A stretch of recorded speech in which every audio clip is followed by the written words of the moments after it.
Beberapa hari lalu sebuah proyek yang diantisipasi orang itu sudah meluncur, namanya Worldcoin dengan token WLD. Mungkin kalian sudah lihat beritanya di website kami. Hari ini kita bakal bahas yuk, kenapa kok kayak banyak banget dengan kontroversinya itu. Dan memang nggak berlebihan kalau dibilang ini sebagai salah satu proyek yang bisa dianggap memecah belah komunitas karena banyaknya pendapat dan argumen yang saling berlawanan. Nah, kita bakal menjelaskan kontroversinya dan alasan apakah kita bakal tertarik nih untuk beli atau jual token WLD, dan kita bakal fokus itu dalam dua kritik hari ini. Kritik yang pertama itu adalah penggunaan biometriknya untuk proof of personhood. Kita bakal bahas apa artinya juga. Terus yang kedua itu kritik terhadap distribusi token WLD itu sendiri dan peluncurannya. Oke, let's go.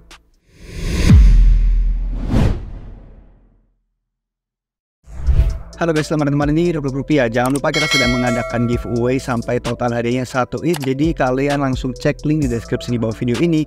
Itu langsung mengarah ke Zili tempat kami mengadakan giveaway-nya. Akan ada banyak quest dan tambahan-tambahan lainnya juga bakal kita tambahin. Jadi silahkan kumpulin XP kalian dan nanti bakal naik ke leaderboard untuk ikutan undian hadiah total 1 ETH. Ini untuk merayakan ya, kita sambil menjelang 150.000 subscribers. Jadi kasih tahu teman sama keluarga biar nggak lupa untuk subscribe ke channel YouTube kami.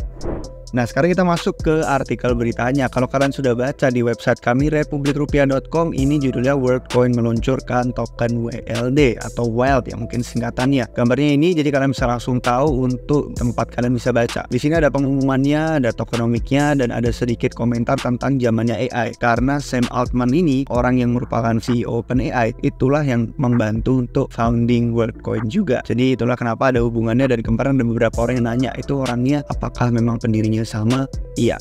Nah, kita bakal bahas kenapa Worldcoin itu sangat kontroversial. Karena selama bertahun-tahun saya di industri ini tuh belum pernah nemuin proyek yang sangat memecah belah komunitas seperti Worldcoin. Tingkatnya, proyek ini tuh berusaha untuk menawarkan solusi proof of personhood. Proof of personhood untuk yang udah tahu bahasa Inggris itu seperti namanya, berusaha membuktikan kalau manusia itu memang beneran manusia. Jadi dibedakan dari yang namanya bot atau robot. Nah, kontroversi pertama Worldcoin itu adalah mereka berusaha menangani solusi ini dengan menggunakan data biometrik. Nah, saya bakal nunjukin beberapa ilustrasi. Ini merupakan ilustrasi orbs. Orbs ini merupakan bola yang nanti bakal dipakai untuk memindai iris mata kita untuk bisa verifikasi biometrik biar ketahuan kalau oh ini orang memang beneran manusia, bukan bot. Jadi meminimalisir itu di dunia digital ya khususnya, karena kan banyak sekali bot di luar sana. Ini merupakan desainnya secara arsitektur. Untuk yang pengen baca lebih lanjut tentang hardware-nya orb ini ada di website mereka langsung di whitepaper.worldcoin.org. Jadi ini white paper lengkapnya tentang semua hal berkaitan Worldcoin. Nah, kalau misalnya saya lihatin ini adalah videonya orbs yang sedang disebarkan di banyak sekali kota-kota di berbagai belahan dunia, dan ini merupakan cara mereka bisa verifikasi dengan iris mata kita bahwa kita memang manusia, kita bukan bot. Dan sedang banyak sekali kampanye sama program yang mereka lakukan, sampai ada 1.500 orbs di lebih dari 30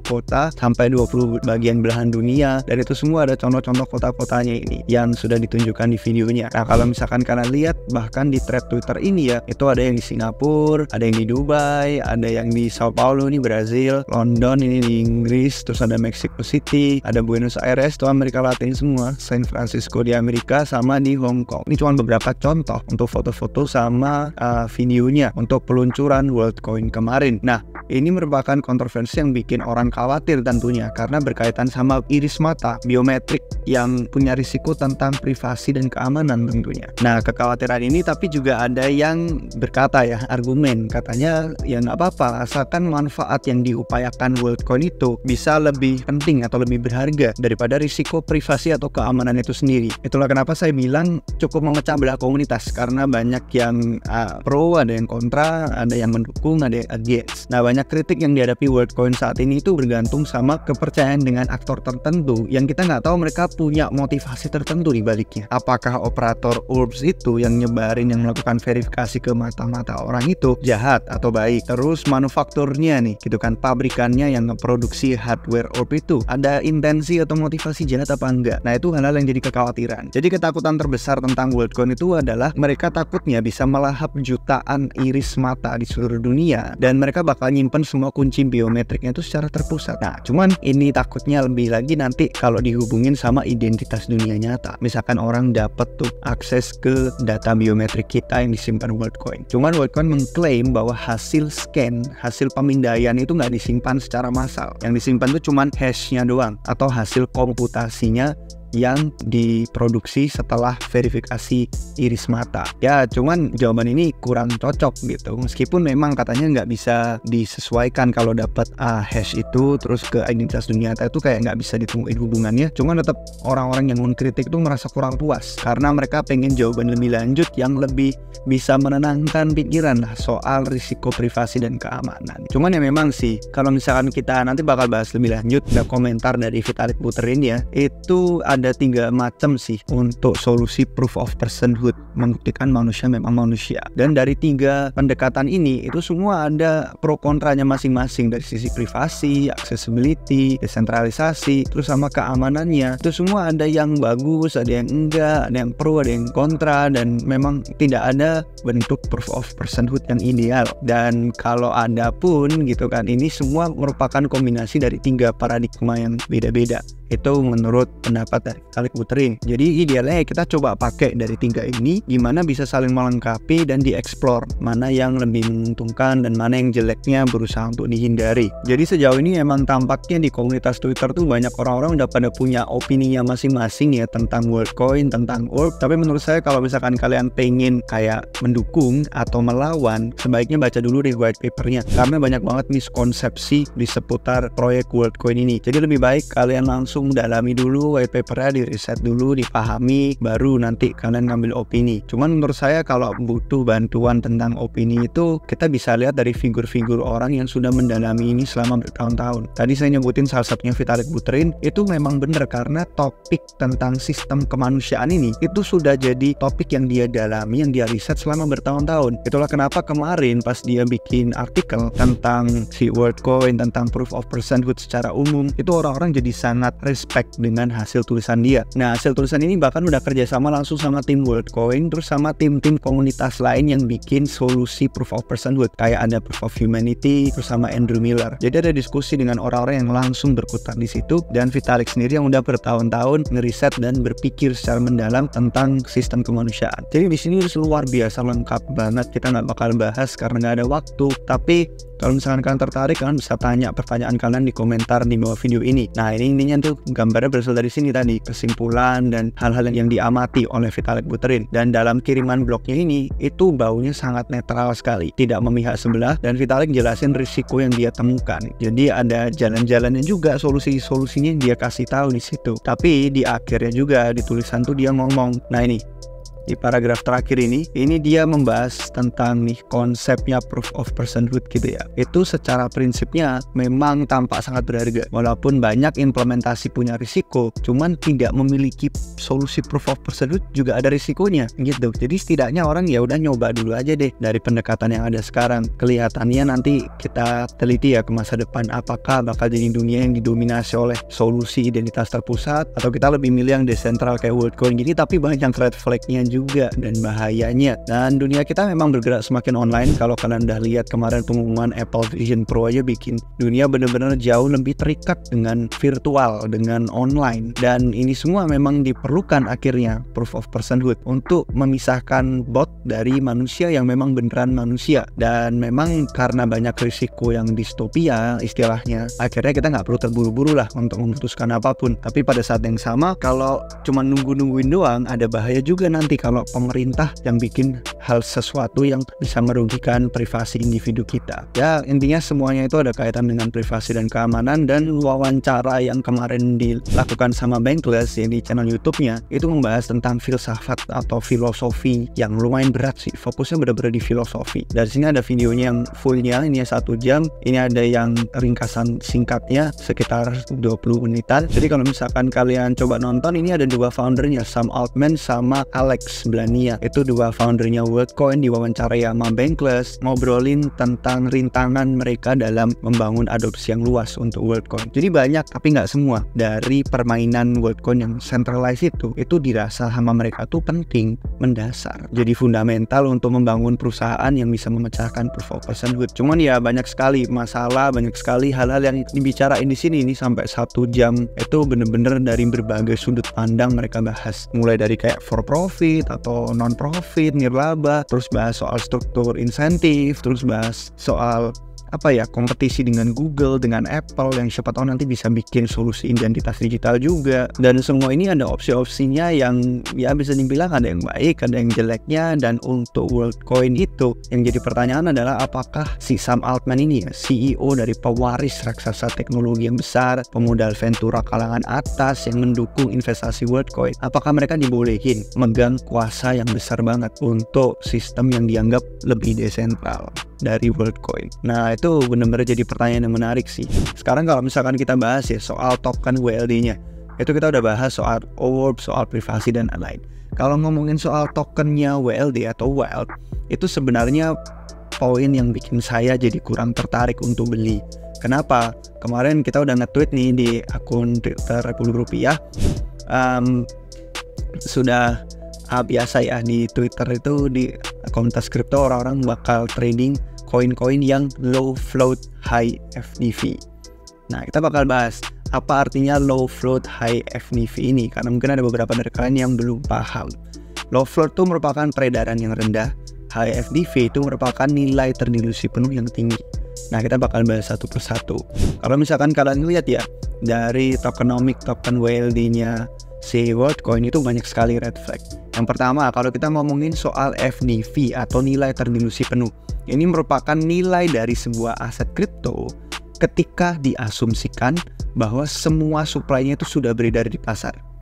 Jadi misalkan nih, market cap-nya Bitcoin sekarang 19 juta berapa BTC dikali sama harganya. Sedangkan FDV itu menghitung 21 juta koin BTC dengan harga saat ini.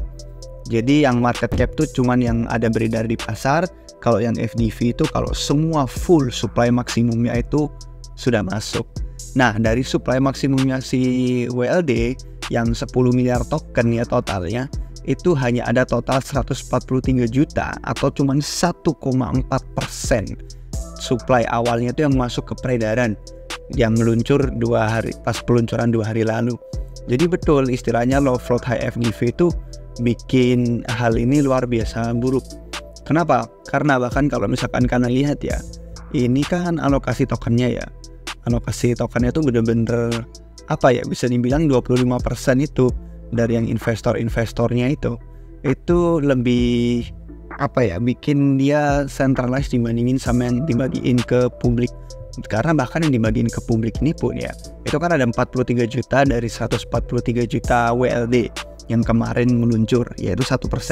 Udah meluncurnya cuma 1% doang, low float. Terus ada 100 juta token itu dipegang sama bandar. Katanya dipinjemin ke 5 bandar di luar Amerika Serikat dengan tempo 3 bulan untuk membantu likuiditas dan harga token WLD. Jadi bahkan ya, dari yang kita lihat di atas tadi ini kan penerima token WLD yang sudah verifikasi mata mereka pakai bola URPS tadi. Nah, dari penerima token WLD ini yang mayoritas utamanya itu berasal dari benua Asia sama benua Afrika ini, itu mereka nggak dapat 1,4% supply yang langsung beredar. 43 juta masuk ke mereka, tapi yang 100 jutanya itu dipinjemin. Di mana ya dia? Pokoknya ada di halaman 9 ini ya. Di halaman tentang supply ini ada yang dipinjemin ke bandar gitu. Nah, ini dipinjemin ke bandar untuk bantu likuiditas harga sampai si Ari Paul, salah satu investor yang udah lama di pasar kripto, itu bahas tentang bahayanya ini. Dan bukan cuma bahayanya sih, lebih ke kayak motivasinya itu apa sih? Kenapa bandar-bandar minta pinjaman token WLD untuk bantu likuiditas di awal? Ini ada juga Matt Batsilenas.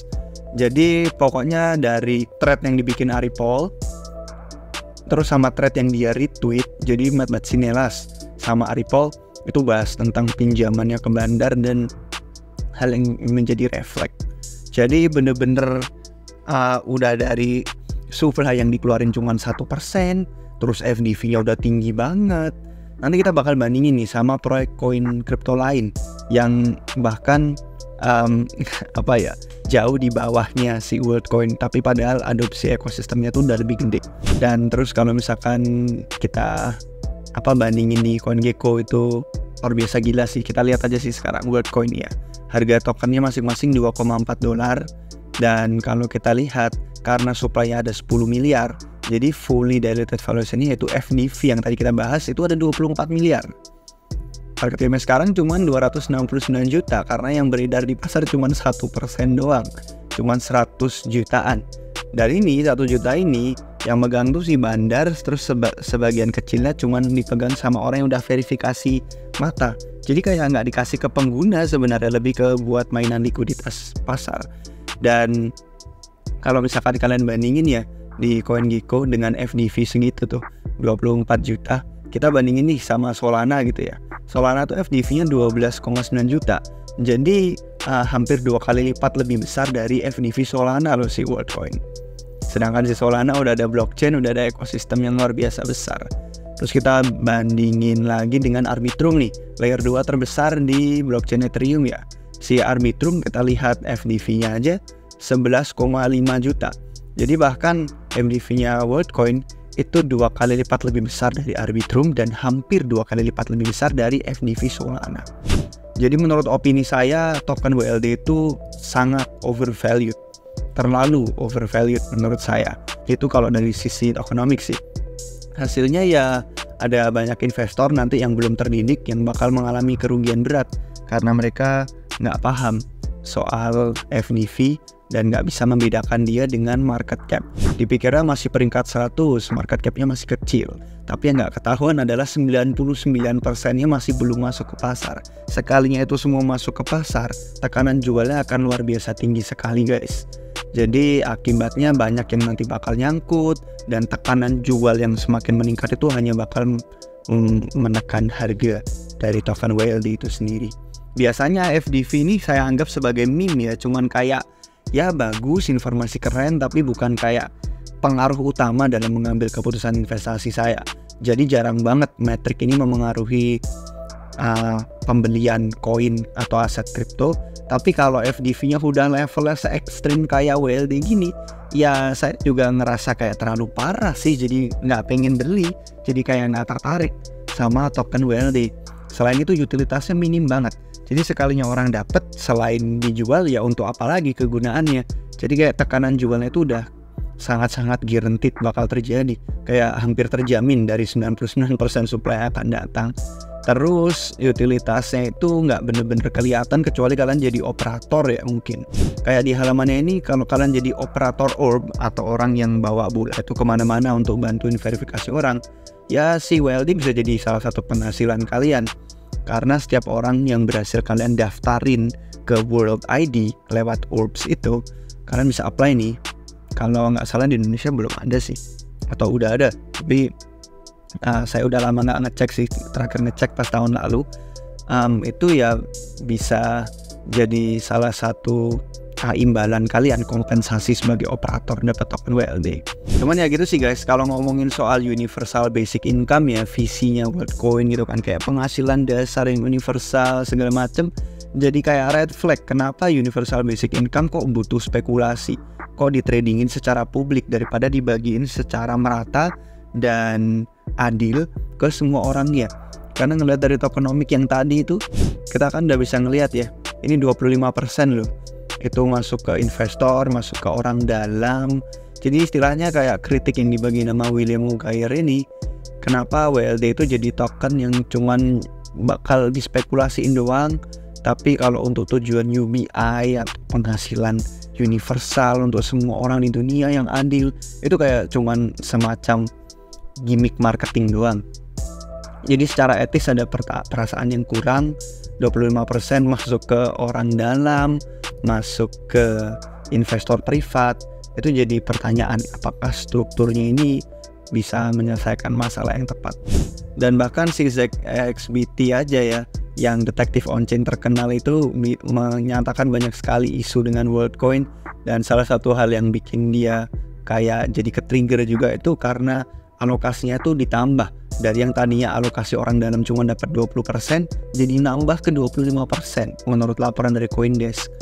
Jadi aneh banget sih, karena ada video juga, video-video yang diluncurin nih sama salah satu, ini siapa saya juga lupa sih, pokoknya salah satu orang di Worldcoin itu bilang katanya token WLD lebih baik daripada BTC.